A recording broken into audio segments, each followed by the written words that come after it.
Hello students, चलिए सीखते हैं पहला उदाहरण। 81 और 237 का HCF आपको यूक्लिड विभाजन विधि से ज्ञात करना है। यूक्लिड विभाजन विधि से HCF ज्ञात करने के लिए सबसे पहले आपको स्टेप्स पता होना चाहिए कि भाग किस प्रकार से जा रहा है। तो सबसे पहले हम लगाएंगे भाग और उस भाग से लिखेंगे हम स्टेप्स यूक्लिड विभाजन एल्गोरिथम के। तो आपको बच्चों भाग लगाना है 237 में 81 का। चलिए लगा देते हैं बच्चों। 237 में 81 का पहली बार जब हम भाग लगाएंगे तो ये भाग चला जाएगा 2 बार, यहाँ 2 और यहाँ आ जाएगा 16। घटाइए बच्चों, कितना बचेगा 5, 23 में से 16 गए तो 7। ये बच गया आपके पास 75। अब 75 0 के बराबर नहीं है तो फिर आगे भाग लगाएंगे। अब 75 का भाग लगाएंगे 81 में बच्चों। 81 में 75 का भाग लगाने के लिए एक बार भाग जाएगा 75 और बच गया घटाने पर 6। अब 6 का भाग फिर से आप 75 में लगाएंगे, 12 6 72, तो ये 12 बार चला जाएगा। माइनस करेंगे 72 को तो कितना बचेगा बच्चों 3। फिर से 3 का भाग 6 में लगाएंगे तो 2 बार भाग चला जाएगा और अब शेषफल में कितना आएगा 0। तो बच्चों जिस स्टेप में शेषफल 0 आता है वही क्या कहलाता है आपका, उसका भाजक जो कहलाता है वो HCF, यानी HCF कितना होगा बच्चों 3। ये तो हो गई बच्चों विभाजन प्रक्रिया। इस प्रक्रिया को आपको लिखना है यूक्लिड विभाजन के अंतर्गत। तो चलिए सबसे पहला स्टेप लिखते हैं बच्चों यूक्लिड विभाजन लिखने के लिए। तो आप लिखेंगे यूक्लिड विभाजन प्रमेय से। यूक्लिड विभाजन प्रमेय से। यूक्लिड विभाजन प्रमेय से क्या लिख सकते हैं हम बच्चों, देखिएगा। सबसे पहले हम लिखेंगे A इक्वल टू कितना होता है BQ प्लस R, जहां R किससे छोटा होना चाहिए, B से छोटा होना चाहिए और 0 से बड़ा या बराबर होना चाहिए। ठीक है, ये नहीं भी लिखेंगे तो भी चलेगा बच्चों, सिर्फ इतना सा लिख दें A equal to BQ plus R। अब पहला स्टेप देखिए बच्चों, ए है भाज्य, तो चरण पहला या आप लिख सकते हैं स्टेप फर्स्ट। क्या लिख देंगे, चरण 1।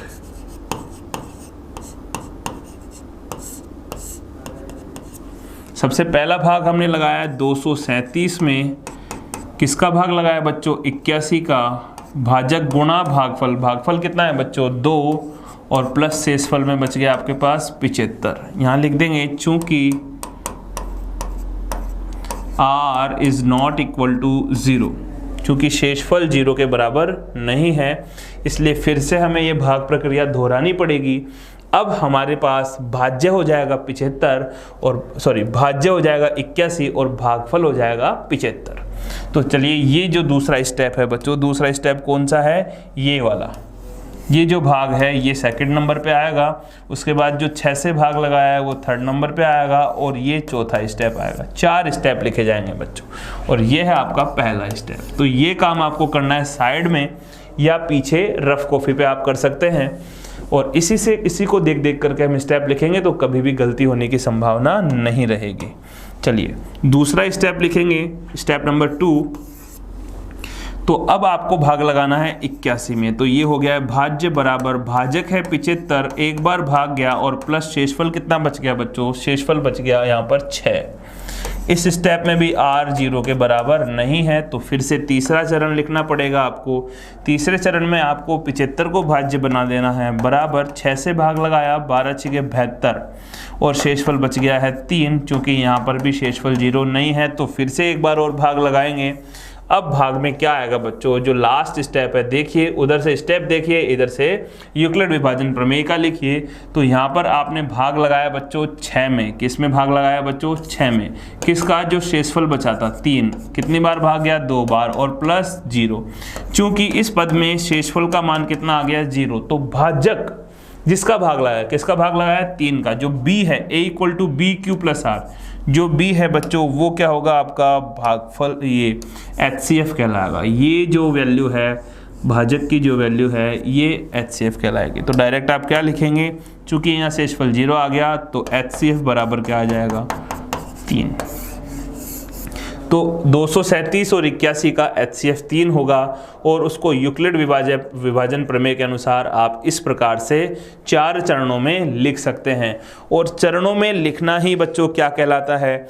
चरणों में लिखना ही कहलाता है आपकी एल्गोरिथम। एल्गोरिथम का मतलब ही यही होता है कि चरणों के मध्य, सुपरिभाषित चरणों के मध्य आपको HCF लिखना है। तो चलते हैं अगले उदाहरण की ओर। उदाहरण नंबर 2 देखिएगा बच्चों। किसी परेड में 616 सदस्यों वाली एक सेना की टुकड़ी को 32 सदस्यों वाले एक आर्मी बैंड के पीछे मार्च करना है। दोनों समूहों को समान संख्या वाले स्तंभों में मार्च करना है। देखिए बच्चों, 616 तो हैं परेड की सेना की टुकड़ी और 32 हैं आर्मी के बैंड वाले। जब परेड की जाती है तो बैंड बाजा बजाया जाता है बच्चों। अब आपको बताना है कि दोनों समूहों को समान वाले स्तंभों में जो आदमी खड़े होंगे एक दूसरे के आगे पीछे, जो स्तंभ बनेंगे उनमें व्यक्तियों की संख्या समान होनी चाहिए।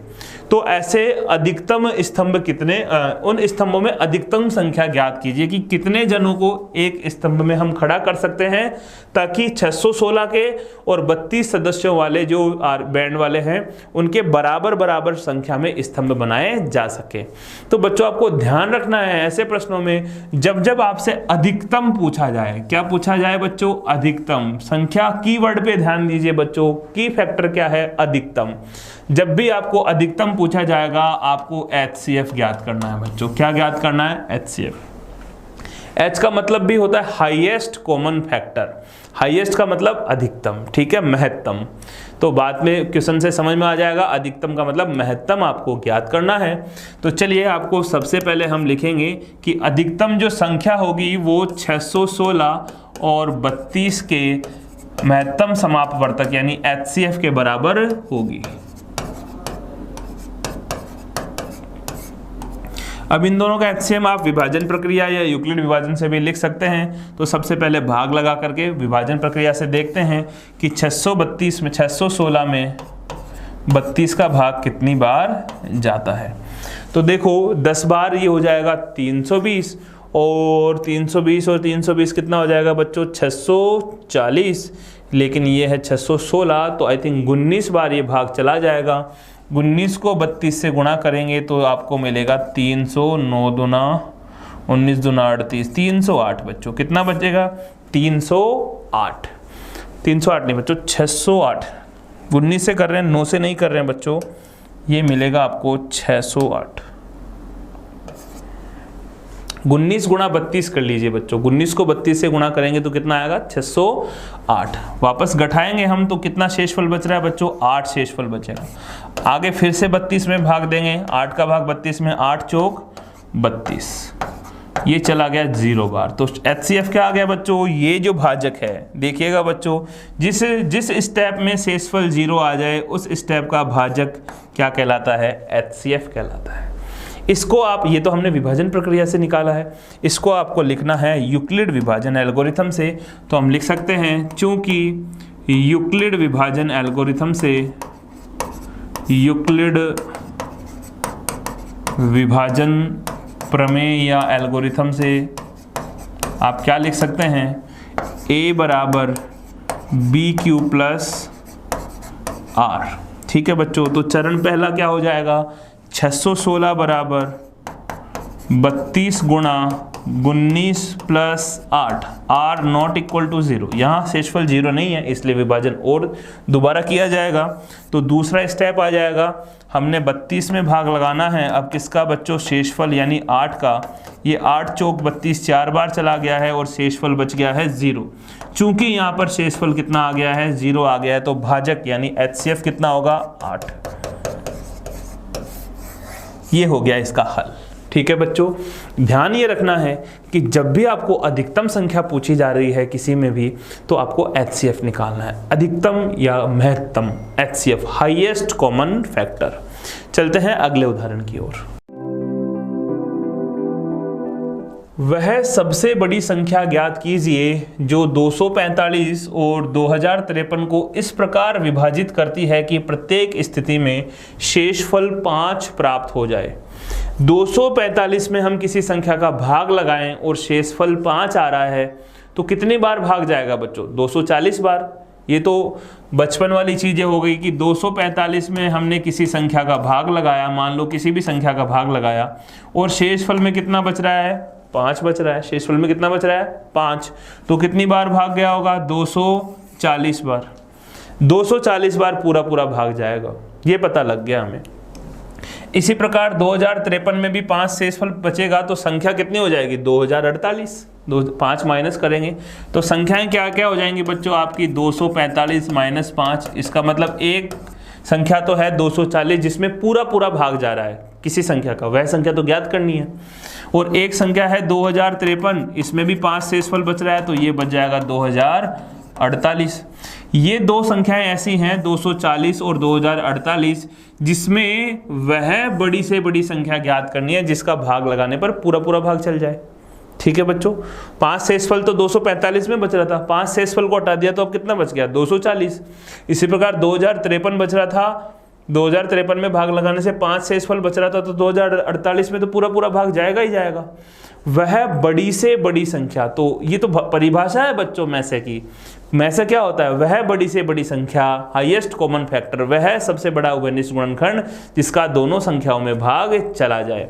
इसका मतलब ये हुआ कि आपको 240 और 2048 का मैसेप ज्ञात करना है, यानी HCF ज्ञात करना है।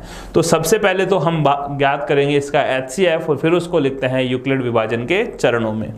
240 और 2048 का HCF, 240 व 2048 का HCF जो आएगा वह बड़ी से बड़ी संख्या होगी जिसका इसमें और इसमें पूरा पूरा भाग जाएगा, या यूं कहें कि 245 और 2048 में भाग देने पर 5 शेषफल प्राप्त हो जाएगा। क्योंकि इसमें पूरा भाग जाएगा तो 5 शेषफल, 2045 में से 5 शेषफल बचेगा ही बचेगा। तो विभाजन करते हैं बच्चों। 2048 में आपको भाग लगाना है सबसे पहले 240 का। तो देखिए बच्चों, ये 10 बार अगर भाग दूंगा तो ये हो जाएगा 2400। ठीक है बच्चों, तो आप भाग लगाइए तो आप देखेंगे कि इसका भाग 8 बार जा रहा है। 8 को जब इससे गुणा करेंगे तो ये मिलेगा आपको 1920। 8 से गुणा कीजिए, 0 से किया 0, 8 चौक 32 का 2, हासिल की 3, 8 दूना 16 और 3 19। 9 बार इससे ज़्यादा हो जाएगा बच्चों। ठीक है, 1900 और 200 2100, 2040 60 2160, जबकि हमारे पास है 2048। तो 8 बार भाग चला गया बच्चों। अब क्या करेंगे? शेषफल देखते हैं बच्चों। तो यहाँ पर बचेगा 8, यहाँ पर बचेगा 2 और 20 में से 19 गया तो 1, यानी शेषफल बच गया 128। 128 का भाग लगाएंगे हम 240 में। तो बच्चों कितनी बार जाने वाला है भाग?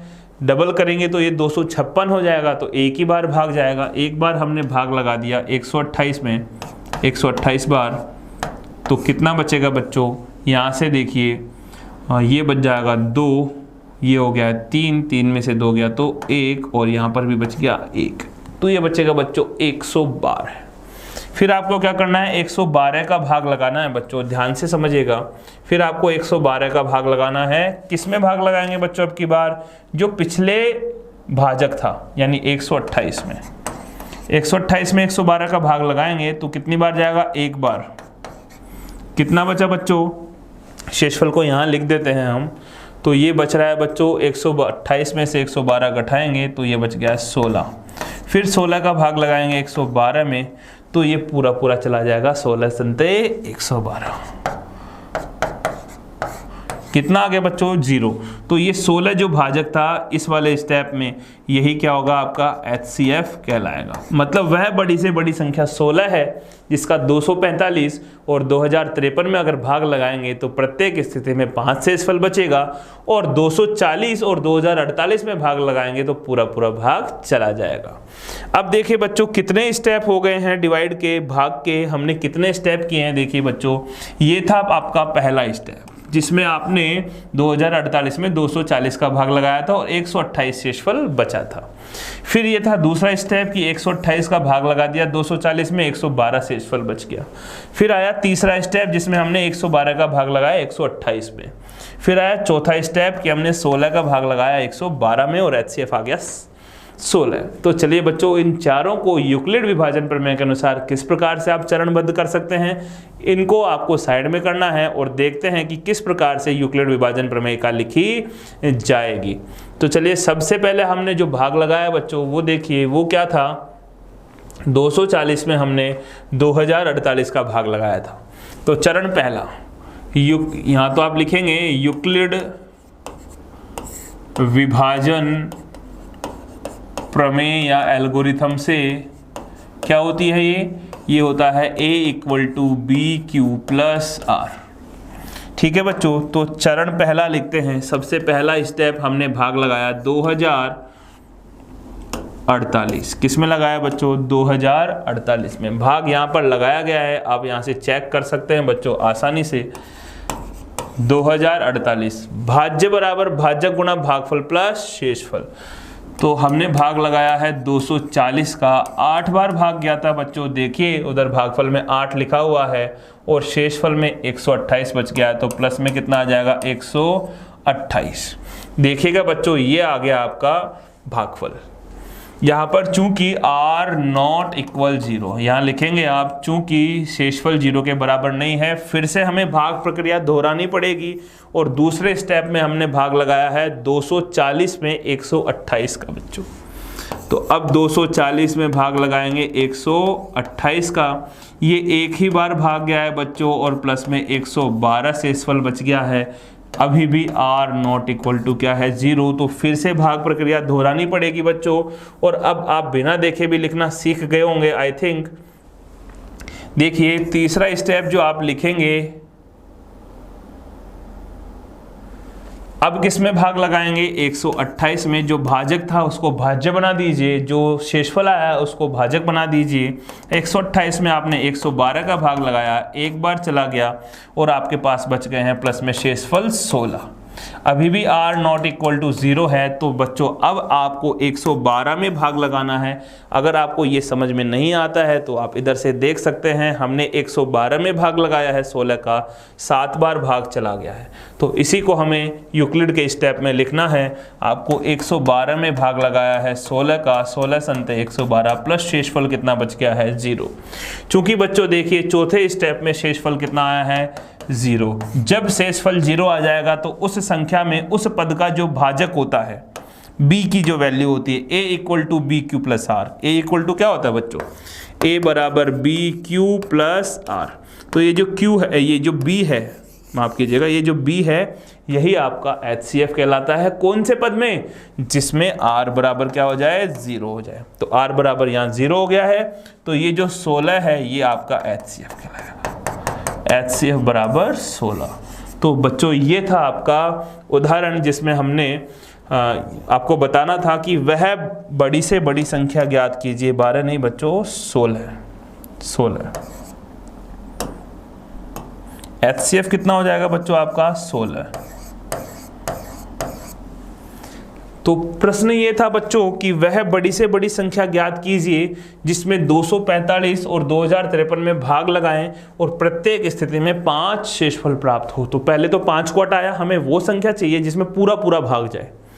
तो 5 को हटा देंगे तो 240, इसमें से भी 5 को हटा दिया तो 2048। अब इन दोनों का जो HCF होगा वही वह बड़ी से बड़ी संख्या होगी जो इनको पूर्णतया विभाजित करेगी। चलिए, ये था आपका उदाहरण संख्या 3। चलिए आगे चलते हैं। तो बच्चों चलिए अब देखते हैं प्रश्नावली 2.2 के उदाहरण। पहला उदाहरण दिया गया है, जांच कीजिए कि क्या किसी प्राकृत संख्या n के लिए 6 की घात n अंक 0 पर समाप्त हो सकता है। 6 की घात n का मतलब है n प्राकृत संख्या लेनी है आपको। इसका मतलब ये हुआ बच्चों कि 6 की घात 1, 6 की घात 2, 6 की घात 3। जैसे 6 की घात 1 लें अगर हम, तो बच्चों इसको हम 6 लिखेंगे। 6 की घात अगर 2 लें तो ये कितना हो जाएगा बच्चों, 36। 6 की घात अगर 3 लें तो बच्चों हो जाएगा 216। इस प्रकार जो है अगर आगे भी n को हम बढ़ाते जाएं, 4, 5, 6 और 6 को गुणा करते जाएं, तो क्या कोई ऐसी संख्या आएगी जिसका इकाई का अंक क्या हो, 0 हो। 0 पर समाप्त होने का मतलब है कि उसका इकाई का अंक 0 हो। तो बच्चा हमें पता है कि अगर इकाई का अंक 0 हुआ तो उसके गुणनखंड में उसमें 5 का पूरा पूरा भाग जाएगा। भाजकता का नियम कि 5 का भाग जब जाता है जब इकाई का अंक या तो 5 हो या 0 हो। तो 5 का भाग जाने के लिए बच्चों उसके अभाज्य गुणनखंड में 5 का होना अनिवार्य है। ये हमें बताती है मूलभूत प्रमेय कि किसी भी संख्या को उसके अभाज्य गुणनखंडों के गुणन के रूप में लिखा जा सकता है। तो अगर इसमें 5 का गुणनखंड होगा तो 5 का भाग जाएगा, अर्थात 0 पर समाप्त हो सकती है, वरना संभव नहीं है। तो चलिए 6 की घात n के गुणनखंड कर लेते हैं बच्चों। तो 6 की घात n को आप क्या लिख सकते हैं बच्चों? 6 को आप लिख सकते हैं 2 गुणा 3 और पावर में कितनी आ जाएगी n। तो आप इसको लिख सकते हैं 2 की घात n गुणा 3 की घात n।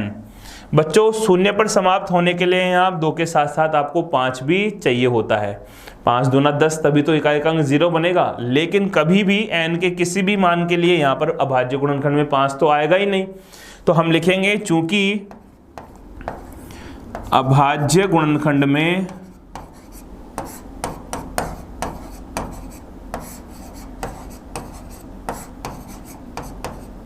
पाँच नहीं है, 5 नहीं है, अतः n के किसी भी मान के लिए 6 की घात n कभी भी 0 पर समाप्त नहीं होगा।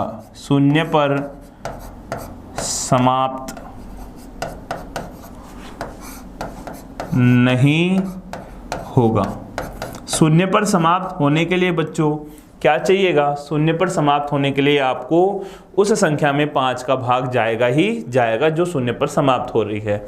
और हम देख पा रहे हैं कि यहाँ पर अभाज्य गुणनखंडों में 5 है ही नहीं, और अगर 5 है ही नहीं तो इसमें 5 का भाग कभी जा ही नहीं सकता। इसलिए ये संख्या कभी भी 0 पर समाप्त नहीं होगी। चलते हैं अगले उदाहरण की ओर। दूसरा उदाहरण है कि निम्नलिखित धनात्मक पूर्णांकों को अभाज्य गुणनखंडों के गुणनफल के रूप में व्यक्त कीजिए। तो सबसे पहले है आपके पास 5005। तो चलते हैं 5005 के अभाज्य गुणन करते हैं। 5005 के बच्चों अभाज्य गुणन करने के लिए सबसे पहले आपको क्या चाहिए बच्चों?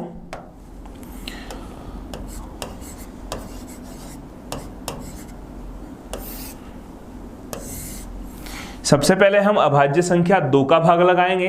तो चूंकि ये विषम संख्या है इसलिए 2 का भाग नहीं जाएगा। फिर 3 के लिए चेक करेंगे तो 3 के लिए संख्याओं का योग करके देखेंगे, 5 और 5 10 हो रहा है, तो 3 से विभाज्य नहीं है तो 3 का भाग भी नहीं जाने वाला है। फिर हम लगाएंगे 5 का भाग, चूंकि इकाई का अंक 5 है तो इसमें 5 का पूरा पूरा भाग चला जाएगा। तो सबसे पहला जो भाग है वो 5 का जाएगा। 5 का अगर हम भाग लगाएंगे तो ये कितना बचेगा बच्चों? 1001। अब 1001 में फिर से 5 का भाग नहीं जाएगा, तो हमने 2, 3 और 5 तक आ गए हैं, मतलब 2, 3, 5 का तो जाने वाला नहीं है। तो 5 के बाद में अगली अभाज्य संख्या देखेंगे तो बच्चों 6 के लिए आपको चेक करना ही नहीं है, क्योंकि 6 तो अभाज्य संख्या है ही नहीं।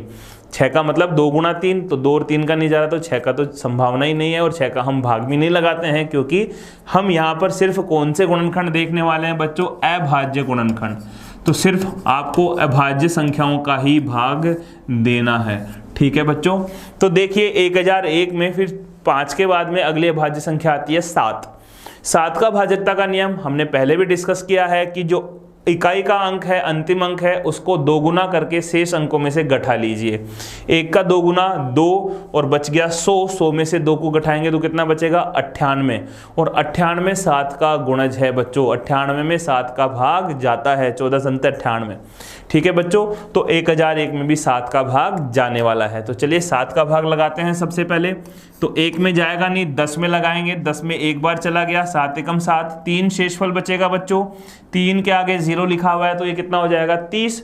30 में चला जाएगा 7 चौके 28। फिर 2 बचेगा, 2 के आगे 1 लगाएंगे 21 और 7 तिया 21। बच्चों आपको इस प्रकार से भाग लगाने में समस्या है तो आप साइड में जाकर के 1001 में 7 से अलग से भाग लगा सकते हैं। किस प्रकार? देखिए बच्चों, आप साइड में 1001 लिखेंगे और इसमें 7 का भाग लगाएंगे। तो पहले 7 एकम 7, तो माइनस करेंगे बच्चों तो 3 बच जाएगा। 0 उतारेंगे 30, 7 चौके 28, माइनस करेंगे 2 बचेगा, फिर 1 उतारेंगे 7 तिया 21। तो इस प्रकार से आप भाग लगा सकते हैं साइड में, अगर आपको डायरेक्ट भाग नहीं लगाना आता है तो। तो चलिए 7 का भाग 1001 में 143 बार चला गया है। अब 143 में 7 का भाग लगा करके फिर से चेक करेंगे कि 7 का भाग जा रहा है, तो अब इसमें 7 का भाग नहीं जाने वाला है बच्चों। तो 143 में 7 के बाद बच्चों जो अभाज्य संख्या मिलती है 8, 9, 10 ये तीनों भाज्य हैं। फिर आपको 11 जो है अभाज्य संख्या मिलेगी अगली, तो हम इसमें 11 का भाग लगा करके चेक करेंगे। 11 का भाजकता का नियम आपको पता होना चाहिए। एकांतर अंकों को योग करके देखिए, पहले और तीसरे को जोड़िए 4 और मध्य वाले का 4, 4 में से 4 घटाएंगे 0, या तो 0 आए या 11 का कोई गुणज आए तो उसमें 11 का भाग चला जाता है। तो यहाँ पर अगला भाग जाने वाला है बच्चों 11 से। 11 का भाग 143 में लगाएंगे तो पहले 14 में भाग लगाएंगे तो 11 एकम 11, ठीक है बच्चों, 3 बच जाएंगे। 3 के आगे 3 और लिखा हुआ 33, तो 11 तिया 33, और 13 में अभाज्य संख्या 13 का ही भाग जाने वाला है। तो बच्चों ये आ गए आपके अभाज्य गुणनखंड। देखिए 5005 के अभाज्य गुणनखंड हम क्या क्या लिख सकते हैं बच्चों। 5005 के जो अभाज्य गुणनखंड होने वाले हैं वो हैं, हम यहाँ लिखेंगे 5005 बराबर, गुणनखंड प्रमेय से या हम मूलभूत प्रमेय से लिख सकते हैं कि किसी भी संख्या को उसके अभाज्य गुणनखंडों के गुणन के रूप में लिखा जा सकता है। तो 5 गुणा 7 गुणा 11 गुणा 13, तो ये हो जाने वाला है बच्चों 5 गुणा 7 गुणा 11 और गुणा में 13। तो ये हो गए हैं बच्चों 5005 के अभाज्य गुणनखंड। चलते हैं, इसी में दूसरा आपसे पूछा गया है 7429। तो 7429 के लिए बच्चों चलिए हम अभाज्य गुणनखंड निकालते हैं। 7429 वही विधि है, आप वृक्ष विधि से भी कर सकते हैं, ट्री रूप आपको किताब में दिया हुआ है, वो एक ही बात है, आपको अभाज्य गुणनखंड निकालने आने चाहिए। तो यहाँ पर सबसे पहले हम 2 का चेक करेंगे, क्योंकि विषम संख्या है तो 2 का भाग नहीं जाने वाला है। 3 के लिए सभी अंकों को जोड़कर देखिए, 7 और 4 11 और 2 13, 13 और 9 कितना हो रहा है बच्चों, 13 और 9 हो गया है 22। 22 में 2 और 2 का योग करो 4, 4 में 3 का भाग नहीं जाता है तो इसमें भी 3 का भाग नहीं जाने वाला है। 3 के बाद 5 का चेक करेंगे तो भी भाग नहीं जा रहा है। 7 का भी इसमें भाग नहीं जाएगा बच्चों, आप देखेंगे चेक करेंगे तो इसमें 7 का भी भाग नहीं जा रहा है। उसके बाद 11 का भाग भी इसमें नहीं जाएगा और 13 का भाग भी इसमें नहीं जा रहा है बच्चों। तो आपको थोड़ा सा चेक करना ही पड़ेगा इसमें भाग लगा करके। भाई 11 तक तो हमें भाजकता के नियम याद हैं, 11 तक तो भाजकता के नियमों से देख लेंगे। उसके बाद 13 का भाग लगाएंगे तो भाग लगा के ही चेक करना पड़ेगा, 13 का भाग भी पूरा पूरा नहीं जा रहा है। 13 के बाद में अगले भाज्य संख्या देखिए, 13 के बाद में 14 भाज्य है, 15 भी भाज्य है और 16 भी भाज्य है। 17 जो होती है वो अभाज्य संख्या होती है और 17 का इसमें पूरा पूरा भाग जा रहा है बच्चों। तो सबसे पहले 17 का भाग लगाते हैं। चलिए सबसे पहले 74 में भाग लगाएंगे तो 17 का पहाड़ा बोलिए बच्चों। 17 एकम 17, 17 दूना 34, 17 तिक 51 और 17 चौक 68। तो 4 बार भाग चला गया।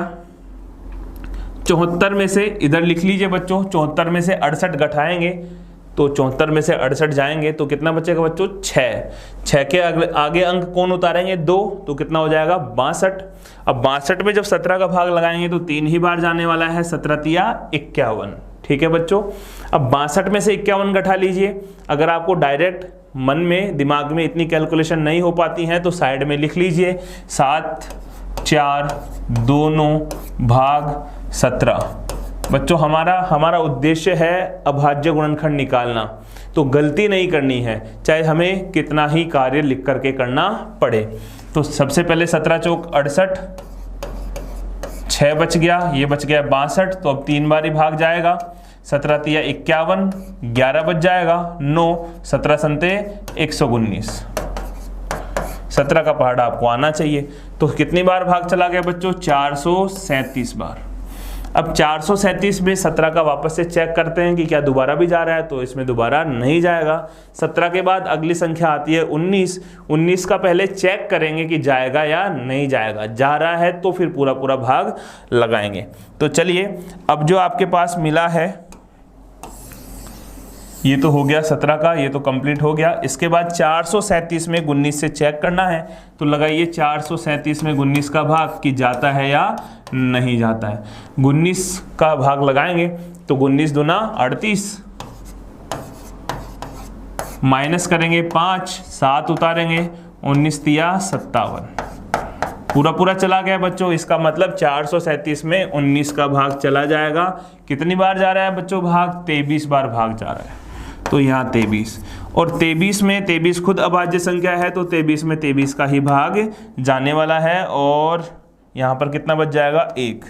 23 में 23 का भाग लगाएंगे तो बच्चों कितना बचेगा? 1। तो ये अभाज्य गुणनखंड आ गए हैं आपके पास। कौन कौन से अभाज्य गुणनखंड आए हैं बच्चों?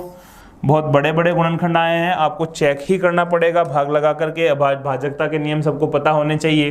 तो 7429 के जो अभाज्य गुणनखंड आपको मिले हैं वो है 17 गुणा 19 और गुणा 23। तीनों अभाज्य संख्याएं बच्चों, ठीक है। तो सबसे पहली अप्रोच थी हमें 2, 3, 5, 7, 11, 13, यहाँ तक हम चेक करेंगे तो भाग नहीं जा रहा है। उसके बाद 17 का गया है, 19 का गया है और 23 का गया है। तो ये थे बच्चों 7429 के अभाज्य गुणनखंड। चलते हैं अगले उदाहरण की ओर।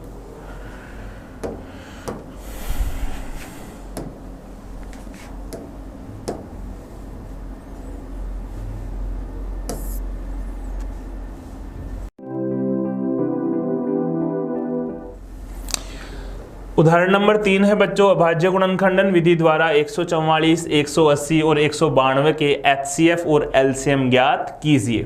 तो आपको गुणनखंड विधि लगानी है। तीनों के पहले सबसे पहले अभाज्य गुणनखंड ज्ञात करने पड़ेंगे।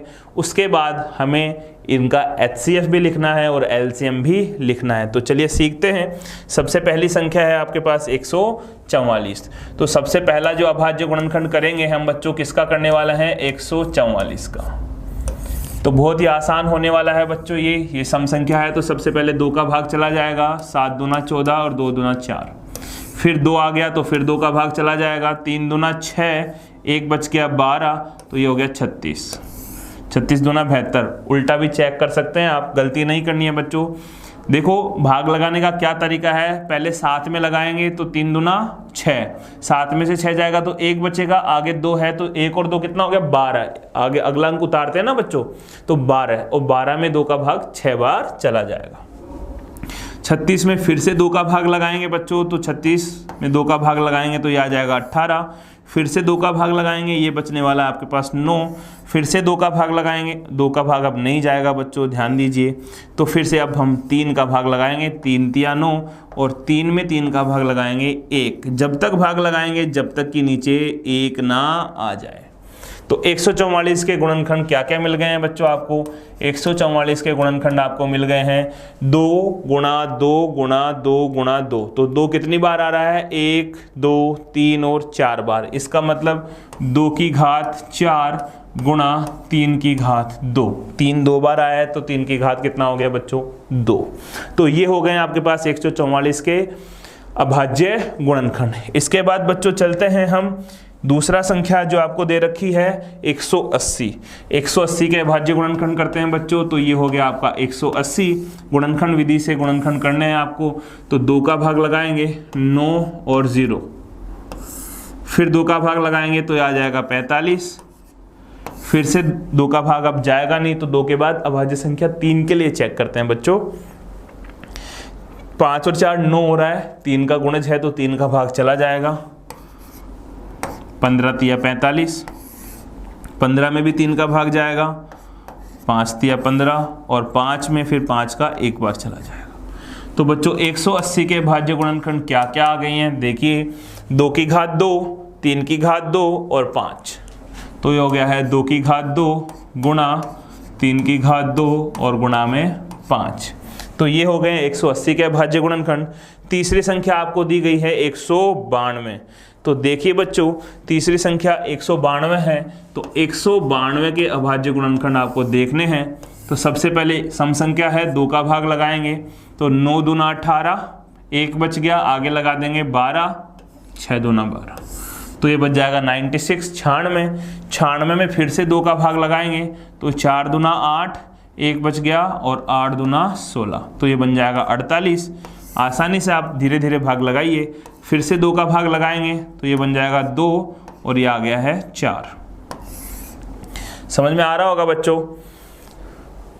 फिर से 2 का भाग आप लगाएंगे तो यहाँ 24 के नीचे बच जाएगा 12 और 12 में जब आप 2 का भाग लगाएंगे तो ये बनेगा 6। फिर से देखिए बच्चों 6 में जब 2 का भाग लगाएंगे आप तो ये कितना आने वाला है, ये आ जाएगा 3। कितना आएगा बच्चों, फिर 3 का भाग लगाएंगे तो 1। तो ये गुणनखंड आ गए हैं बच्चों आपके पास 2 गुणा 2 गुणा 2 गुणा 2 गुणा 2 गुणा 2 गुणा 2 गुणा 3। तो बच्चों बताइए 192 के अभाज्य गुणनखंड क्या होने वाले हैं। 2 कितनी बार आ रहा है, 1 2 3 4 5 और 6, यानी 2 की घात कितनी हो जानी है, 6। 2 को 6 बार गुणा में लिखेंगे तो 2 की घात 6 हो गया और लास्ट में 3 भी है बच्चों, इसको नहीं भूलना है। तो 2 की घात 6 गुणा 3 की घात 1। तो चलिए बच्चों हमने तीनों के अभाज्य गुणनखंड देख लिए हैं। अब तीनों को एक साथ अभाज्य गुणनखंड लिखते हैं और उनके ज्ञात करते हैं HCF और LCM। तो सबसे पहला जो हमने निकाला है बच्चों वो 144 के अभाज्य गुणनखंड निकाले हैं बच्चों। 144 के अभाज्य गुणनखंड आपको मिले हैं, देखिएगा।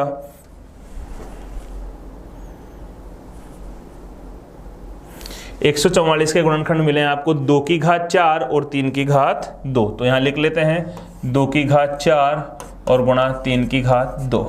उसके बाद 180 के अभाज्य गुणनखंड आपने निकाले हैं।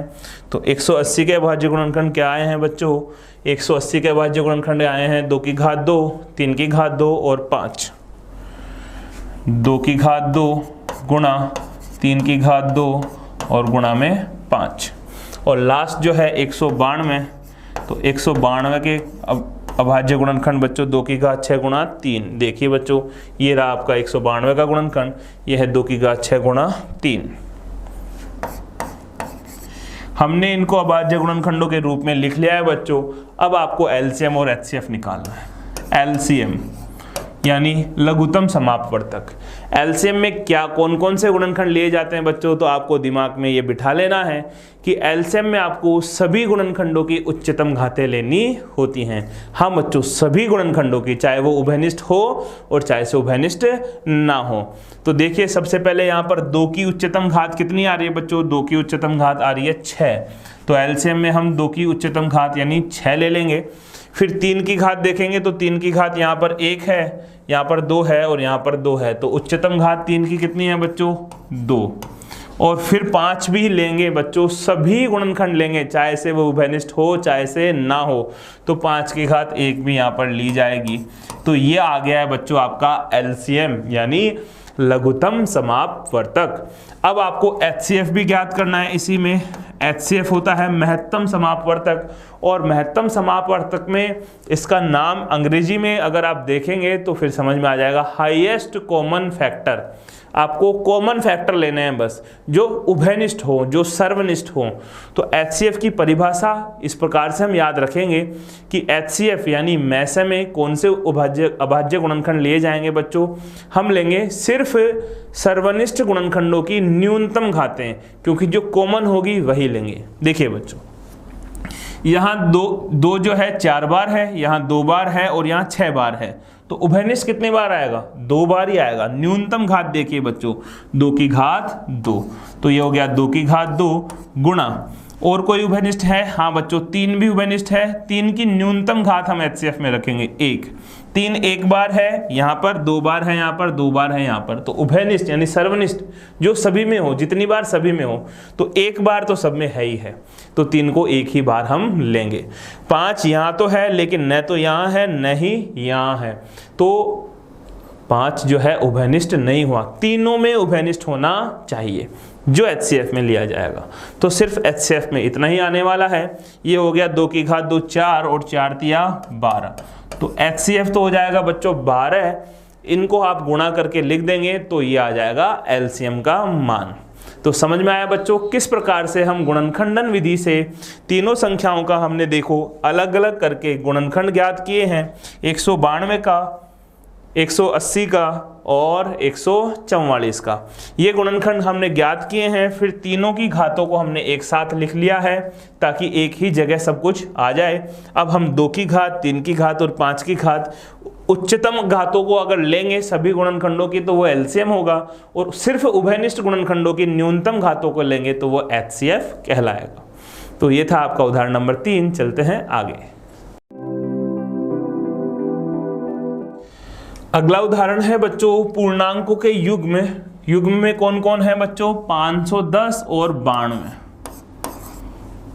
92 के एचसीएफ और एलसीएम ज्ञात कीजिए तथा जांच भी कीजिए कि दोनों युग्म की संख्याओं का गुणनफल बराबर एचसीएफ गुणा एलसीएम। तो बच्चों देखिए हमने देखा है कि दो संख्याओं का गुणनफल उनके एचसीएफ और एलसीएम के गुणनफल के बराबर होता है। तो ये आपको सिद्ध भी करना है यहाँ पर, और आपको एचसीएफ और एलसीएम ज्ञात भी करना है। तो सबसे पहले हम अभाज्य गुणनखंड कर लेते हैं 510 और 92 के। वही तरीका है, 0 है तो सबसे पहले 2 का भाग लगाएंगे। 2 दूना 4, 1 बच गया, 2 पंजे 10, 1 बच गया, 2 पंजे 10, 255 आ गया बच्चों। 255 में 2 का तो जाएगा नहीं, 3 का चेक करते हैं। 5 5 10 और 2 12, 3 चौक 12, तो 3 का भाग योग में जा रहा तो इसमें भी जाएगा। ये भाजकता का नियम है 3 का, कि संख्याओं के योग में अगर संख्याओं का योग जो है मैजिक नंबर जिसे हम कहते हैं, अगर संख्याओं का योग 3 से विभाज्य है तो संख्या भी 3 से विभाज्य होती ही है। तो 3 का भाग लगाएंगे 25 में, तो 3 संते 21, 3 अंटे 24, 8 बार, 1 बच गया, 3 पंजे 15। अब 8 और 5 को जोड़िए बच्चों, 8 और 5 हो रहा है 13, तो इसमें 3 का भाग नहीं जाने वाला है। इकाई का अंक 5 है तो फिर 3 के बाद इसमें 5 का भाग देंगे तो ये हो जाएगा 5 एकम 5, 3 बचेगा 35 और 5 संते 35। 17 तो खुद अभाज्य संख्या है तो 17 में 17 का ही भाग जाएगा एक बार। तो 510 के अभाज्य गुणनखंड क्या क्या आ गए हैं बच्चों? 2 गुणा 3 गुणा 5 गुणा 17। यह आ गया 2 गुणा 3 गुणा 5 गुणा 17। ठीक है बच्चों, अब हम ज्ञात करेंगे दूसरी संख्या। दूसरी संख्या आपको क्या दी गई है बच्चों? ध्यान से देखिएगा, दूसरी संख्या दी गई है आपको 92। तो हम 92 के अभाज्य गुणनखंड कर लेते हैं। सबसे पहले 2 का भाग लगाएंगे, 2 चौक के 8, 2 छः के 12, 46। फिर से 2 का भाग जा रहा है, ये बच गया 23।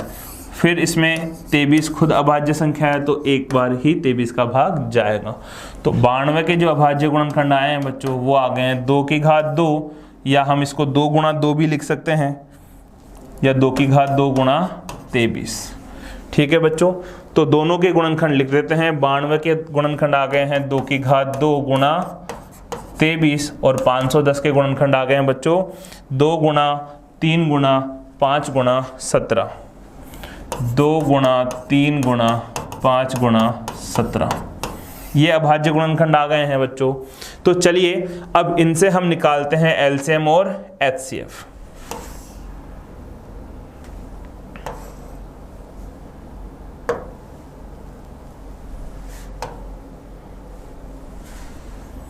एलसीएम और एचसीएफ निकालने के लिए आपको सर्वनिष्ठ गुणनखंड देखने हैं बच्चों। तो चलिए इनके सर्वनिष्ठ गुणनखंड देखते हैं कि क्या क्या गुणनखंड आपको मिल रहे हैं। तो एलसीएम में क्या लेते हैं बच्चों? अभी अभी हमने सीखा है कि एलसीएम में ली जाती हैं सभी गुणनखंडों की उच्चतम घातें। तो सभी गुणनखंडों में देखिए, सबसे पहले 2 देखेंगे तो यहाँ 2 है और यहाँ 2 की घात 2 है, तो दोनों में उभयनिष्ठ आ जाएगा 2 की घात 2 गुणा, यहाँ पर 3 है तो 3 को भी ले लीजिए, गुणा 5 भी आ जाएगा, गुणा 17 भी आएगा बच्चों, और गुणा में 23 भी आएगा। ये सब कुछ आपका एलसीएम कहलाएगा। इसके बाद देखिए बच्चों एचसीएफ। तो एचसीएफ में सिर्फ हम क्या लेते हैं? सिर्फ उभयनिष्ठ गुणनखंड और उसकी भी न्यूनतम घात। तो यहाँ पर 2 की घात 2 है और यहाँ पर 2 की घात 1 है, तो 2 की घात 1 उभयनिष्ठ आएगा। इसके अलावा कोई भी गुणनखंड दोनों में उपस्थित नहीं है, सर्वनिष्ठ नहीं है, इसलिए सिर्फ HCF कितना होगा, 2 ही होगा। तो ये तो हो गया आपका LCM और HCF। इसको जब आप गुणा करेंगे बच्चों, इन सबको आप गुणा करें तो गुणा करने से जो संख्या मिलेगी वो आपका पूरा LCM कहलाएगा। इसके बाद आपको ये भी सिद्ध करना है कि दोनों संख्याओं का गुणनफल जो है LCM और HCF के गुणनफल के बराबर होता है। तो एक प्रमेय है एक प्रकार की, तो हम इस यहाँ पर सिद्ध कर देते हैं। संख्याओं का गुणनफल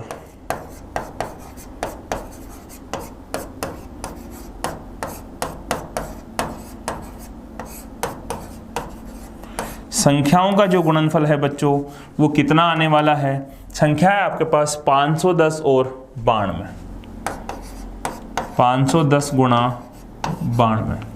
तो 510 को 92 से गुणा कर लीजिए।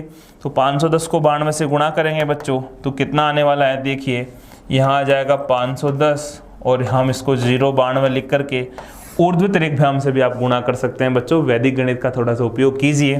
पहला जो खंड आएगा 2 गुणा 0 तो ये 0 हो जाएगा। दूसरे खंड में देखो 9 गुणा 0 9, 2 एकम 2। तीसरे खंड में 5 दूना 10 और 9, ये हो गया 19। और चौथे खंड में आ जाएगा 5 नाम 45 और 5वें खंड में फिर से कितना हो जाएगा बच्चों, 0 हो जाएगा। ठीक है, ये हो गया है आपके पास 0 2 9 45 और 1 46, 46,920। तो दोनों का गुणनफल 46,920 आ जाएगा। आप इसको साधारण तरीके से भी गुणा करेंगे बच्चों तो भी वही आने वाला है। तो ये था आपका दोनों संख्याओं का गुणनफल। अब आपको HCF और LCM को भी गुणा करना है बच्चों। तो सबसे पहले हम LCM का गुणनफल जो है उसको देख लेते हैं कितना आ रहा है। तो ये 2 की घात 2 यानी 4, 4 पंजे 20 और 20 दिया कितना हो गया 60। या यूं करें हम 2 की घात 2 4, 4 पंजे 20 और ये हो गया 17 तिया 51। तो देखिए बच्चों इसको हम थोड़ा सा अरेंज करें तो 17 को आप 3 से गुणा कर लीजिए, ये तो हो गया बच्चों 51। ठीक है, फिर ये हो गया 5 को जब आप 4 से गुणा करेंगे 20 और 20 को 23 से गुणा करेंगे तो ये हो जाएगा 460। 51 गुणा कितना हो गया बच्चों 460। 460 को बच्चों 51 से गुणा कर लीजिए तो कितना आ जाएगा ये बच्चों। चलिए इसको गुणनफल हम निकाल लेते हैं। 460 और गुणा में है 51, यहाँ आ जाएगा 0 4 6, 5 से गुणा करेंगे 0, 5 6 के 30 की 0 हासिल की 3, 5 चौक की 20 और 3 23। तो आ जाएगा 23,460। तो बच्चों LCM कितना है 23,460। ध्यान दीजिएगा आपको गुणा करना ही पड़ेगा। 23,460 ये आपका हो गया LCM का गुणनफल। अब संख्याओं का गुणनफल तो हम कर चुके हैं, 46,920 आया है। अब LCM और HCF का गुणनफल भी देख लीजिए बच्चों कितना आता है। तो हम यहाँ फाइंड करेंगे LCM गुणा HCF। तो LCM आपका है 23,460 और गुणा में HCF है 2। इन दोनों को गुणा करने से आपको देखो गुणा करेंगे तो यही मिल जाएगा 46,920। तो देखिए बच्चों दोनों संख्याओं का गुणनफल भी 46,920 आया है और HCF और LCM का गुणनफल भी 46,920 ही आया है। अतः हम लिख सकते हैं, क्या लिख सकते हैं कि दोनों संख्याओं का गुणनफल,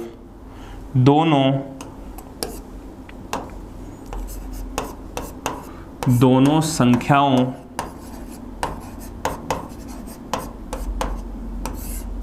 का गुणनफल बराबर HCF गुणा LCM। दोनों संख्याओं का गुणनफल आया है 46,920 और HCF और LCM का भी गुणनफल आया है 46,920। ठीक है बच्चों, तो ये हो गया आपका उदाहरण। तो हमने गुणनफल चेक भी कर लिया है और हमने बता भी दिया है कि गुणनफल जो दो संख्याएं आपको दी गई थी 510 और 92, उनका एलसीएम और एचसीएफ कितना होगा। तो इस प्रकार से आप अभाज्य गुणनखंड विधि द्वारा दोनों संख्याओं या तीनों संख्याओं का एचसीएफ और एलसीएम ज्ञात कर सकते हैं। विशेष बात, टिप्पणी की विशेष बात यह है बच्चों कि ये जो आपका नियम है या ये जो आपकी प्रमेय है कि दो संख्याओं का गुणनफल उनके एचसीएफ और एलसीएम के बराबर होता है, तो सिर्फ बच्चों ये दो संख्याओं के लिए ही लागू है। अगर तीन संख्याएं हों, ध्यान दीजिए बच्चों, अगर तीन संख्याओं का हम एलसीएम और एचसीएफ निकालें तो क्या वो तीनों के गुणनफल के बराबर होगा? नहीं बच्चों, ये सत्य नहीं है। तो ये जो नियम है सिर्फ, देखो मैंने आगे लिखा है दोनों संख्याओं का, ये नियम सिर्फ दो संख्याओं के लिए ही लागू होता है, तीन या तीन से अधिक संख्याओं के लिए ये लागू नहीं होता है। चलते हैं आगे। अब देखते हैं हम उदाहरण प्रश्नावली 2.3 के।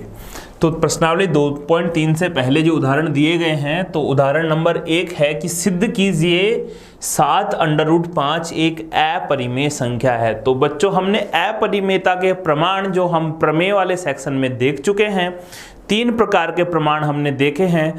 पहला प्रकार था जहां पर आपको √2, √3 और √5 जैसी संख्याओं को सिद्ध करना था कि वे अपरिमेय हैं, तो उनके लिए हम पूरा प्रमेय रूप सिद्ध करते हैं, विरोधाभास से मानते हैं, वर्क करते हैं, पूरा सारा जो भी प्रोसेस है आप वो प्रमेय वाले सेक्शन में देख सकते हैं।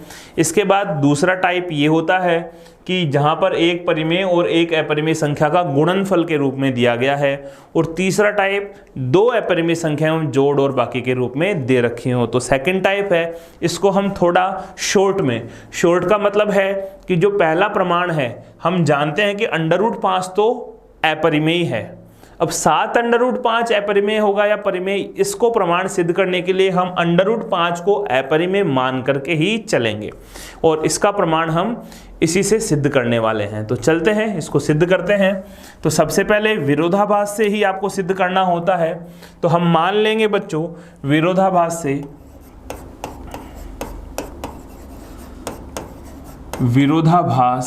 से माना कितना दे रखा आपको 7√5। विरोधाभास से माना कि 7√5 जो है वो एक परिमेय संख्या है। प्रश्न में कहा गया है कि सिद्ध कीजिए अपरिमेय है, तो हम पहले मान लेंगे कि ये परिमेय है, और जो हमने माना है उसी को हम गलत सिद्ध कर देंगे बच्चों।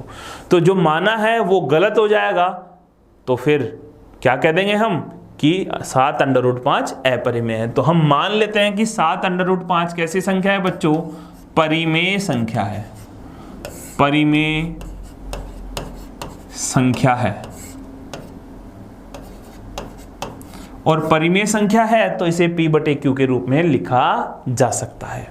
तो हम परिमेय संख्या है तब क्या लिखेंगे बच्चों? जब हमने माना कि 7√5 परिमेय है, तो फिर हम लिख सकते हैं कि 7√5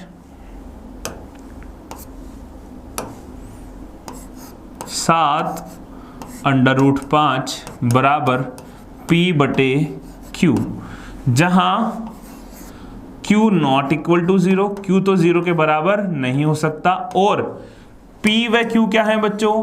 P व Q जो है बच्चों सह अभाज्य पूर्णांक हैं, सह अभाज्य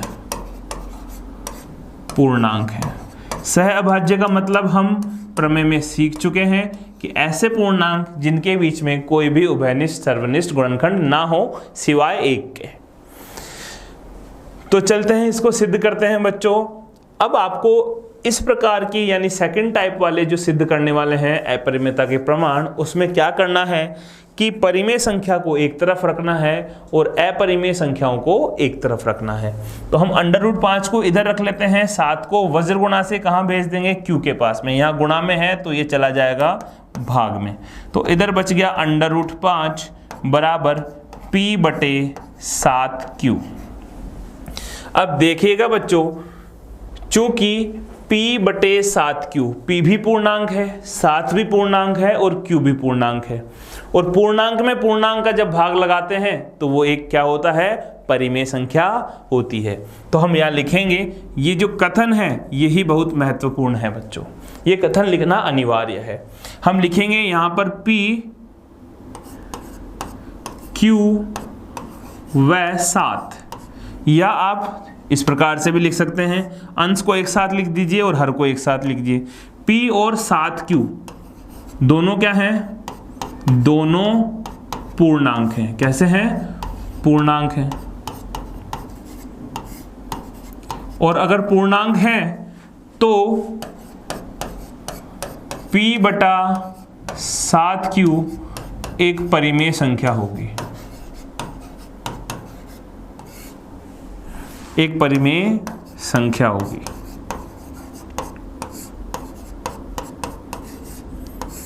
अब देखिए बच्चों, P बटे 7Q अगर परिमेय है तो परिमेय के बराबर परिमेय संख्या ही हो सकती है। इसका मतलब ये हुआ कि √5 भी क्या होना चाहिए? परिमेय। जबकि हम जानते हैं प्रमेय से, पिछले जो हमने प्रमेय सिद्ध की हैं, कि √5 तो एक अपरिमेय संख्या है। तो इसके अनुसार, किसके अनुसार? P बटा 7Q के अनुसार, इसके अनुसार √5 भी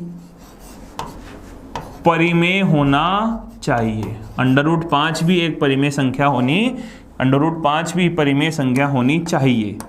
संख्या होनी चाहिए बच्चों, लैंग्वेज पे ध्यान दें, होनी चाहिए।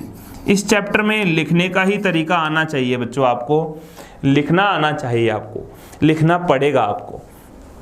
तो P बटे 7Q अगर एक पूर्णांक बटे पूर्णांक परिमेय संख्या है तो √5 भी परिमेय होनी चाहिए, जबकि यह क्या है? असत्य है, क्योंकि √5 अपरिमेय है। तो हम लिखेंगे जो कि असत्य है, जो कि असत्य है। असत्य क्यों है वो रीजन भी लिखेंगे, क्योंकि हम जानते हैं √5 तो एक अपरिमेय संख्या है। ये हम सिद्ध कर चुके हैं प्रमेय 2.5 में, अपरिमेय संख्या है।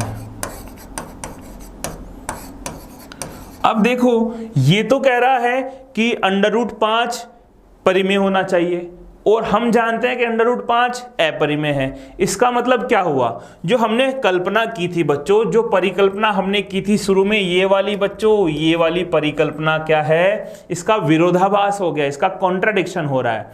इसके अनुसार तो P बटे 7Q परिमेय होना चाहिए, और P बटे 7Q अगर परिमेय है तो √5 भी परिमेय होना पड़ेगा, जबकि हम जानते हैं √5 अपरिमेय संख्या है। तो हम क्या कहेंगे बच्चों? लास्ट में हम कहेंगे यह हमारे परिकल्पना का विरोध करता है। यह कथन हमारी परिकल्पना, परिकल्पना क्या थी? परिकल्पना जो कि ब्रैकेट में लिख दें, परिकल्पना की 7√5 परिमेय है का विरोध करती है।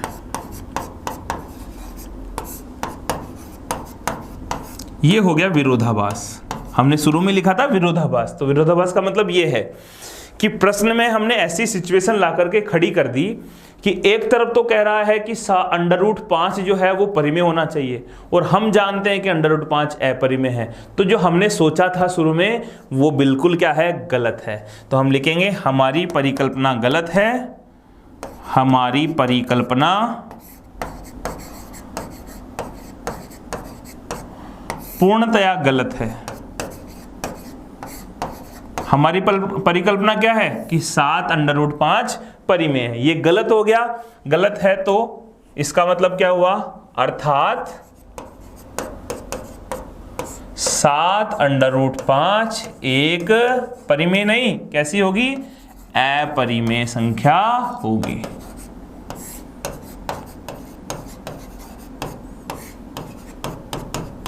ये हो गया इसका पूरा सिद्ध करने का तरीका। फिर से देख लीजिए बच्चों, सबसे पहले ये जो लैंग्वेज लिखी है बच्चों, 3-4 लाइनें, ये आपको लिखनी पड़ेगी। ये आप अपने मन से भी लिख सकते हैं और जिस प्रकार से मैंने लिखवाई है वो भी लिख सकते हैं। देखिए बच्चों, फिर से एक बार ध्यान दीजिए इस पर। हमने विरोधाभास से माना कि 7√5 परिमेय है, परिमेय तो है तो हम इसको p/q रूप में लिख सकते हैं। अब यहाँ पर आपको वर्ग नहीं करना है प्रमेय के अनुसार, सिर्फ आपको एक तरफ परिमेय और एक तरफ अपरिमेय रखना है। तो सारी परिमेय को इधर लिया है, p/q परिमेय है तो √5 भी परिमेय होना चाहिए क्योंकि बीच में बराबर का चिन्ह है और हम जानते हैं कि √5 कैसा है, अपरिमेय। इसका मतलब p/q भी कैसा होना चाहिए, अपरिमेय। और p/q कहां से आया है, p/7 क्यों आया, हमारी परिकल्पना से, क्योंकि हमने माना था इसको परिमेय संख्या, इसीलिए तो p/q में लिखा था। तो हमारी परिकल्पना क्या हो गई बच्चों, गलत हो गई।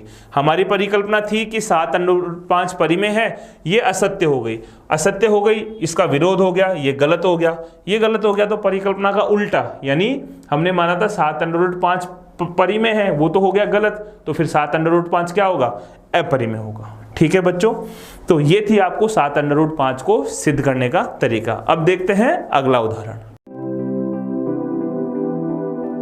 उदाहरण नंबर 2 है, सिद्ध कीजिए कि 3 + 2√5 एक अपरिमेय संख्या है। तो तरीका वही है जो हमने पिछले उदाहरण में उपयोग लिया है। हम इसको विरोधाभास से परिमेय मान लेंगे, एक तरफ परिमेय रखेंगे, एक तरफ अपरिमेय रखेंगे और फिर हमारे जो कथन है हम उसको गलत सिद्ध कर देंगे। तो चलिए शुरू करते हैं। 3 + 2√5, तो हम कहेंगे विरोधाभास से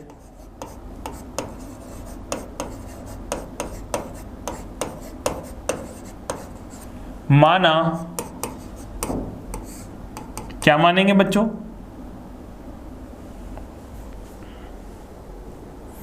तीन + 2√5 एक अपरिमेय संख्या है। माना 3 + 2√5 अपरिमेय, तो आपको सिद्ध करना है, तो विरोधाभास से आप क्या मान लेंगे कि एक परिमेय संख्या है और हम इसको गलत सिद्ध करने वाले हैं कि ये जो हमने माना है ये बिल्कुल गलत है। ठीक है, ये कहलाता है विरोधाभास। तो अगर ये परिमेय है तो इसको p/q रूप में लिखा जा सकता है। तो हम लिख सकते हैं 3 + 2√5 बराबर p/q, जहां p व q सह अभाज्य पूर्णांक है। सिर्फ पूर्णांक भी लिख सकते हैं आप, क्योंकि यहाँ सह अभाज्य हम यूज में नहीं ले रहे हैं। सह अभाज्य पूर्णांक है वह q का मान क्या नहीं हो सकता बच्चों, 0। हर में जो संख्या लिखी है वो 0 नहीं हो सकती है। अब आप पक्षांतरण कर लीजिए। सबसे पहले ये 3 उधर माइनस में चला जाएगा, तो यहाँ पर बचेगा 2 + √5, 2 प्लस नहीं है, 2√5, 2√5 बराबर p/q -3। ठीक है बच्चों, इसको हल कर लेते हैं। 2√5 बराबर, यहाँ पर 3 के बटे में 1 लगा देंगे तो q आ जाएगा आपका लघुत्तम, या आ जाएगा p-3q, p-3q। 2 को भी वज्रगुणा से नीचे भेज देंगे तो क्या मिलने वाला है आपको, यहाँ बच गया है √5। आपकी अप्रोच यही होनी चाहिए कि एक तरफ तो अपरिमेय बच जाए और एक तरफ सब पूर्णांक यानी परिमेय बच जाए।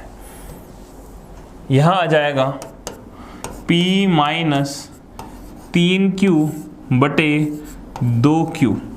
अब देखिए p भी पूर्णांक है, 3q भी पूर्णांक है, और पूर्णांक में से पूर्णांक को जब घटाएंगे तो आपको पूर्णांक मिलेगा, और 2q भी पूर्णांक है, और पूर्णांक में पूर्णांक का भाग लगाएंगे तो आपको परिमेय ही संख्या मिलेगी। ये भी p/q रूप है। ठीक है बच्चों, तो चलिए हम यहाँ से ये लिखेंगे, चूंकि p 3q और 2q सभी कैसे हैं, सभी पूर्णांक हैं,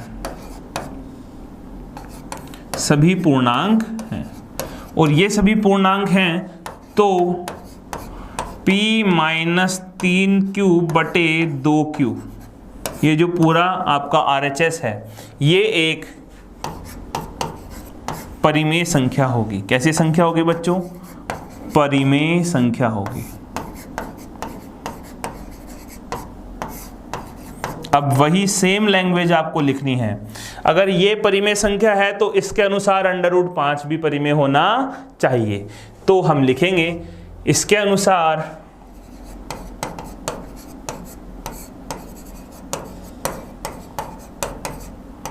√5 भी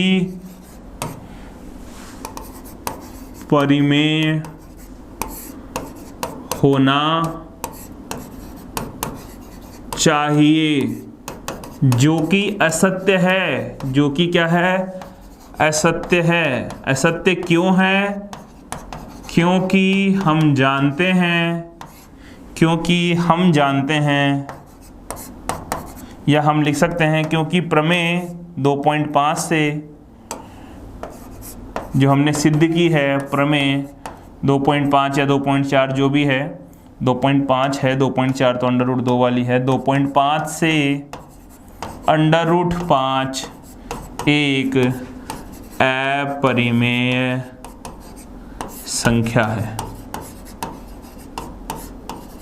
तो क्या लिखा बच्चों, फिर से देखिए, ये जो पूर्णांक आया है p-3q/2q, ये तो होगा परिमेय और बराबर में लिखा है √5। इसका मतलब क्या हुआ कि ये परिमेय हुआ तो √5 भी परिमेय होना चाहिए, जबकि हम जानते हैं कि √5 तो कैसा है, अपरिमेय है। इसका मतलब ये भी कैसा होना चाहिए, अपरिमेय। और ये तो हमारे कथन का क्या कर रहा है, विरोध कर रहा है, ये तो परिमेय जैसा दिख रहा है। तो हम कहेंगे इससे हमारे कथन का विरोधाभास है, या हम लिख देंगे विरोधाभास से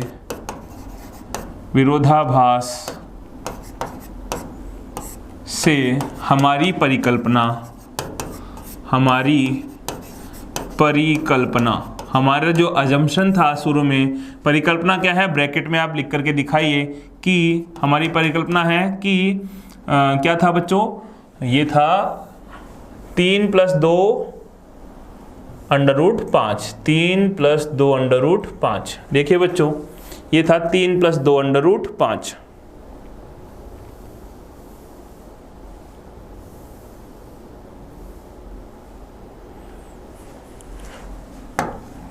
कि 3 + 2 √5 एक परिमेय है। ठीक है, ये हमारी परिकल्पना थी। ये विरोधाभास से हमारी परिकल्पना बिल्कुल गलत है। क्या है? गलत है, बिल्कुल गलत है, पूर्णतया असत्य है। अतः 3 + 2 √5 ये जो संख्या है एक अपरिमेय संख्या होगी।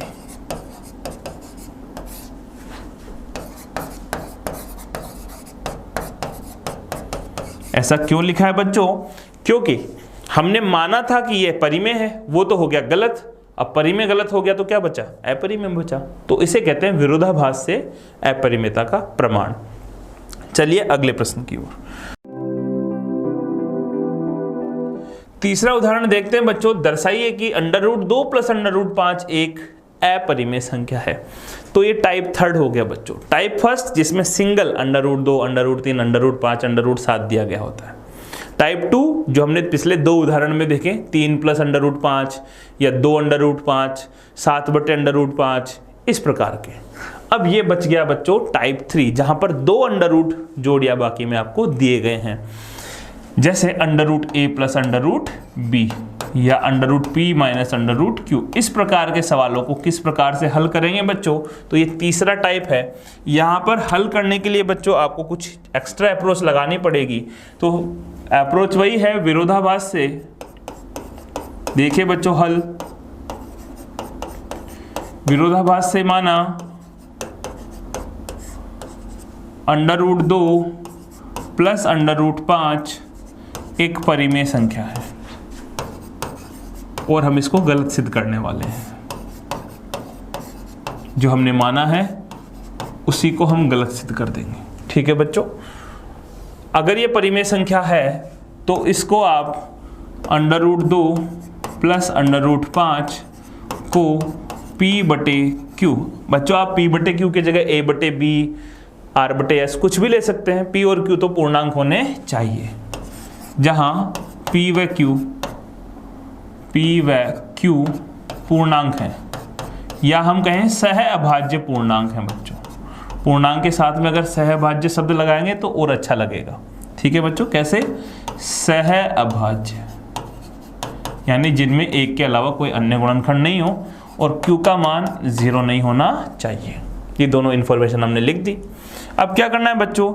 अब आपको थोड़ा सा यहाँ पर ध्यान रखना पड़ेगा कि यहाँ पर 2 जगह अंडर रूट है, 2 जगह अंडर रूट है, तो एक साइड में आपको अंडर रूट रखना है एक, और एक अंडर रूट को आपको दूसरे पक्ष में भेज देना है। तो हम यहाँ से अंडर रूट 5 को LHS में रख लेते हैं और अंडर रूट 2 को हम भेज देते हैं दूसरी दिशा की ओर। ठीक है बच्चों, तो चलिए आप क्या कर सकते हैं, आप इसको वर्ग कर सकते हैं, या नहीं भी भेजेंगे तो भी आप यहां से भी डायरेक्ट वर्ग कर सकते हैं। किस प्रकार से? दोनों पक्षों में वर्ग कर देंगे, दोनों पक्षों में वर्ग करने पर तो यहां तो क्या आ जाएगा बच्चों, under root 2 plus under root 5 का वर्ग। ठीक है बच्चों, बराबर P बटे Q, और इसका भी क्या हो जाएगा बच्चों, वर्ग। देखिए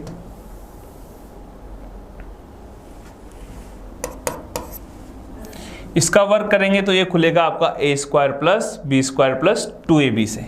a² करेंगे तो ये हो गया अंडर रूट 2 का वर्ग प्लस 2 गुणा ab, यानी अंडर रूट 2 और अंडर रूट 5, और प्लस b² का मतलब कितना हो गया बच्चों, ये हो गया आपका अंडर रूट 5 का वर्ग, और बराबर आ जाएगा p² बटे q²। अंडर रूट 2 का वर्ग देखो ये बन गया है 2, प्लस ये हो गया है 4 अंडर रूट 10। अंडर रूट 2 और अंडर रूट 5 को हम क्या लिख सकते हैं, अंडर रूट 10, और प्लस में कितना आ गया बच्चों, 5, बराबर हो गया है p² बटे q²। ठीक है बच्चों, अब चलते हैं आगे। इधर 5 और 2 कितना हो गया, 7, इसको पक्षांतरण कर देंगे तो ये हो गया 4 अंडर रूट 10 बराबर p² बटे q² माइनस 7। आगे देखिएगा, यहां आ गया है 4 अंडर रूट 10 बराबर p² लघुत्तम ले लेंगे तो माइनस 7 q² और बटे में q²। 4 को हम वज्र गुणा से नीचे भेज देंगे तो देखिए बच्चों क्या आ गया है, अंडर रूट 10 बराबर p² माइनस 7 q² और बटे में आ जाएगा 4 q²। देखिएगा बच्चों फिर से वही फॉर्मेट बन गया है, एक तरफ अपरिमेय एक तरफ परिमेय।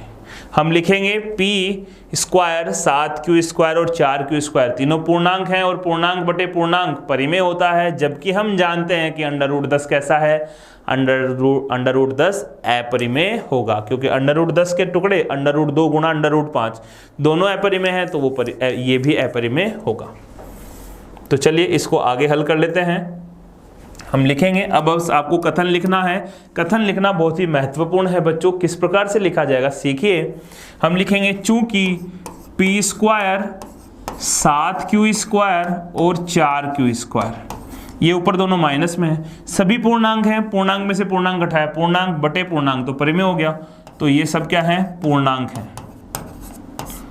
पूर्णांक है तो क्या लिखेंगे, p² माइनस 7 q² यानी पूर्णांक, और बटे 4 q² भी पूर्णांक, और पूर्णांक बटे पूर्णांक कैसा होता है, परिमेय होगा। यानी LHS में जो लिखा है वो परिमेय होगा, और अगर ऐसा परिमेय होगा तो इसके अनुसार अंडर रूट 10 भी कैसा होना चाहिए, अंडर रूट 10 भी परिमेय होना चाहिए।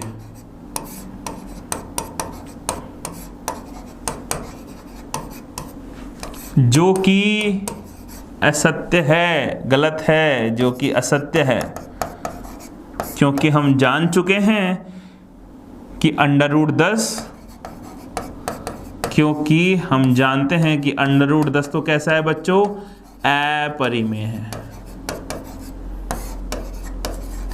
तो ये कथन हमारे जो परिकल्पना थी उसका क्या कर रहा है, विरोध कर रहा है, अर्थात हमारी परिकल्पना क्या है, गलत है। अर्थात विरोधाभास से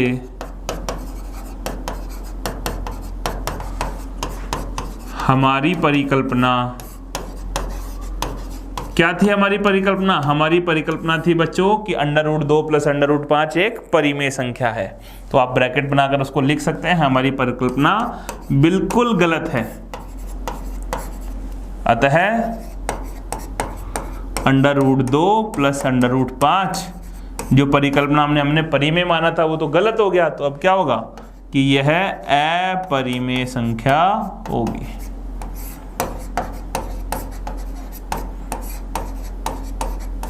ये हो गया इसका सिद्ध करने का तरीका। तो चलते हैं बच्चों आगे। नंबर पहला है कि बिना लंबी विभाजन विधि के बताइए कि निम्न परिमेय संख्याओं का दशमलव प्रसार शांत है या अशांत आवर्ती। बच्चों आपको बताना है बिना भाग लगाए कि दशमलव प्रसार शांत होगा या अशांत होगा। तो बिना विभाजन प्रक्रिया के हमने सीखा है बच्चों, परिचय में भी हमने देखा था कि बिना विभाजन प्रक्रिया के आप दशमलव प्रसार किस प्रकार से बता सकते हैं। सिर्फ जो हर लिखा हुआ है, अंश बटे हर, भिन्न में जो नीचे संख्या लिखी हुई है यानी जो हर है उसके अभाज्य गुणनखंड देख करके ही आप बता सकते हैं कि दशमलव प्रसार कैसा होगा। दो प्रकार का दशमलव प्रसार होता है, परिमेय संख्याओं का और एक होता है अपरिमेय संख्याओं का। फिर से आप रिवाइज कीजिए बच्चों कि अगर हर में देखिए बच्चों, जो आपका हर है, हर में सिर्फ 2 की घात m गुणा 5 की घात n यानी 2 और 5 घात में m n लिखा है, उससे कंफ्यूज नहीं होना है। जैसे मान लो 2 की घात 2 है और 5 की घात 1 है, या 5 की घात 4 है और 2 की घात 3 है, तो अलग अलग भी हो सकता है, लेकिन होना चाहिए सिर्फ 2 और 5। 5 नहीं होगा, सिर्फ 2 होगा तो भी चलेगा। तो सिर्फ 2 और 5 के ही गुणनखंड हों, के गुणनखंड हों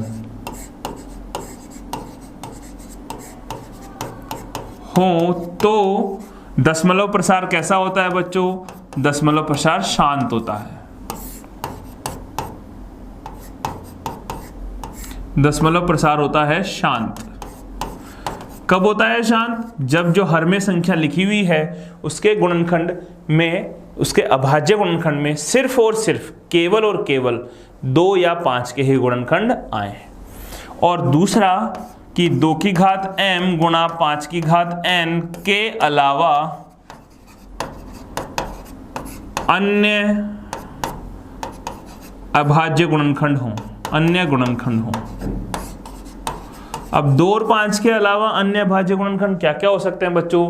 3 भी हो सकता है, 7 भी हो सकता है, 11, 13, 17, 19, 23, किसी भी प्रकार के अन्य 2 और 5 के अलावा कुछ भी अन्य गुणनखंड आ जाए अगर हर में, सिर्फ किसकी बात कर रहे हैं? हर की, तो दशमलव प्रसार, उस परिमेय संख्या का दशमलव प्रसार अशांत आवृत्ति या अनवसानी आवृत्ति होता है।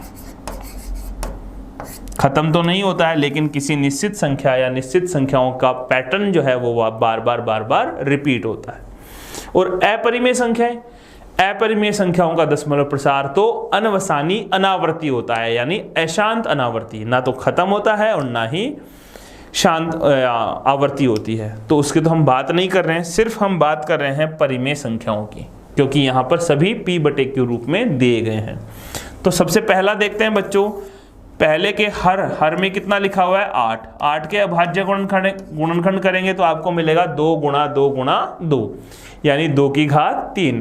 तो इसके हर में सिर्फ 2 के गुणनखंड है, इसका मतलब इसका दशमलव प्रसार कैसा होगा बच्चों? बिल्कुल शांत होगा। ठीक है बच्चों, दूसरा देखते हैं 455। तो सबसे पहले 455 के आपको अभाज्य गुणनखंड करने पड़ेंगे। तो देखिए 5, 5, 10 और 4 14, तो इसमें 3 का भाग भी नहीं जाएगा, 2 का जा ही नहीं रहा, तो सबसे पहले 5 का भाग लगाएंगे। 5 का भाग लगाएंगे तो 5 नाम 45 और 5 एकम 5। ठीक है बच्चों, 91 आ गया, 91 में 5 का नहीं जाएगा, फिर 7 का भाग लगाएंगे तो 7 एकम 7, 2 बच गया, 7 या 21, और फिर 13 का भाग लगाएंगे, 13 एकम 13। तो 455 के गुणनखंड आ गए 5 गुणा 7 गुणा 13। तो बताइए बच्चों 455 जो कि संख्या का हर है 64/455, इसके अभाज्य गुणनखंड अगर हम करेंगे हर के, अंश के नहीं बच्चों, हर के, 5, 7, 13, तो ये आ रहा है 5 गुणा 7 गुणा 13। 5 तो चल जाता, लेकिन 7 और 13 2 और 5 के अलावा अन्य गुणनखंड आ गए हैं, इसलिए इसका दशमलव प्रसार अशांत आवर्ती होगा बच्चों। कैसा होगा? अशांत आवर्ती। क्योंकि अभी अभी हमने पढ़ा है, सीखा है कि अगर हर में 2 और 5 के अलावा अन्य गुणनखंड आ जाएं तो वो कहलाता है दशमलव प्रसार अशांत आवर्ती। चलिए इसी का तीसरा पार्ट देख लेते हैं। तीसरे में आपको दिया गया है 125/441। तो 441 के जब आप अभाज्य गुणनखंड करेंगे तो 4 4 8 और 1 9, इसमें 3 का भाग जा रहा है बच्चों। 3 का भाग लगाएंगे तो 1, फिर से 3 का भाग लगाएंगे, 1 शेषफल बच गया 14, तो 3 चौक 12, फिर 2 बच गए, 3 संते 21, तो ये हो गया 147। फिर से 3 का भाग जाएगा, 3 चौक 12, 3 नाम 27, 49 में 7 और 7। वैसे भी आपको पता होना चाहिए कि 441 21 का वर्ग होता है बच्चों। 441 किसका वर्ग होता है? 21 का वर्ग 441 होता है। और 21 के गुणनखंड करेंगे तो 7 या 21, ऊपर वर्ग है तो इसके अभाज्य गुणनखंड हो गए 3 की घात 2 और गुणा 7 की घात 2। देखिए 3 की घात 2 और 7 की घात 2। तो बच्चों 441 के अभाज्य गुणनखंड आ गए हैं। 441 के अभाज्य गुणनखंड आ गए 3 की घात 2 और गुणा 7 की घात 2। क्या 441 में सिर्फ 2 और 5 के ही गुणनखंड है बच्चों? नहीं, ना तो 2 है ना 5 है, इनके अलावा 3 भी है और 7 भी है। तो 2 और 5 के अलावा अन्य गुणनखंड अगर आ जाएं तो प्रसार कैसा होता है बच्चों? प्रसार होता है अशांत आवर्ती। अशांत आवर्ती। तो तीसरा जो है 125/441, इसका जो दशमलव प्रसार होगा वो होगा अशांत आवर्ती। बच्चों हर के साथ साथ आपको अंश के भी अभाज्य गुणनखंड पता होने चाहिए। कहीं ऐसा ना हो कि जो 2 और 5 के अलावा जो गुणनखंड है वो अंश वाले गुणनखंड से कट रहा हो और हम प्रश्न को गलत कर दें। जैसे उदाहरण के लिए मैं यहाँ पर आपको बताना चाहूँगा बच्चों कि आपने ले लिया 15/6 और 6 देखते ही आपने लिखा कि 6 के गुणनखंड तो 2 गुणा 3 होगा और 3 आ गया तो अशांत अनावर्ती हो गया, अशांत आवर्ती हो गया।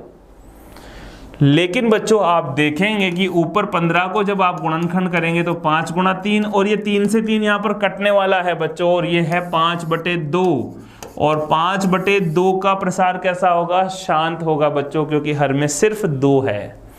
तो आपको ये भी चेक करना पड़ेगा कि कहीं अंश में जो गुणनखंड है वो हर वाले गुणनखंड से कट तो नहीं रहा है।